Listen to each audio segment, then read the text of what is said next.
Smarter with data has been one of the catch cries of the real estate industry. And what I want you to think about is that where is the biggest opportunity sitting inside of your real estate business? Most real estate businesses in the country have a property management service line. In that property management service line is a number of properties that are under management. Where are they on the map? Second conversation, where do those landlords actually live, better known as a principal place of residence? Do you actually have the residential street address of where your landlords live? And if you do you actually know the bed, bath and car of their principal place of residence? Now, if you think, why is that important? Well, you list a 4-bedroom home, wouldn't you ring landlords who own a 3-bedroom principal place of residence to see if they want to upgrade into that 4-bedder?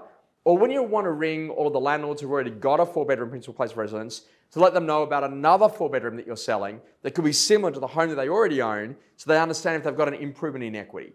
And all of a sudden people are like, wow, that's a really good idea. And it takes energy and effort because there's lots of people that go to produce that workflow. It's the property manager, it's the BDM, it's the salesperson, it's the sales manager, it's the business owner, it's the principal that determines that that's the strategy that's going to allow the game-winning performance. The secondary part is that every single time that someone sells through you, a buyer buys that, but where does that seller move to?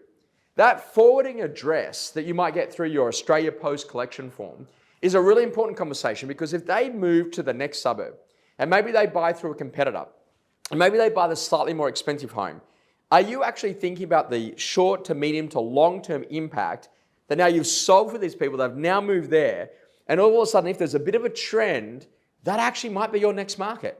And why this is such an important conversation is that that's actually how you're going to improve the sale price, the average sale price that you actually represent in marketplace. And this is about understanding that you've got all this data, but ultimately if you don't do something with it, then what's actually the point? Because we live in a world where data is equal, but relationship is not. And what you want to do is you want to start to build better quality relationships with the people that you've already got the data with.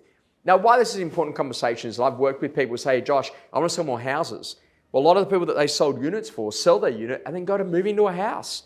Where do they move to? Oh, I've got all that data, but I do nothing with it. And what we're in a position of is that we're always chasing new rather than go to work with the existing data and the existing relationships we've already got.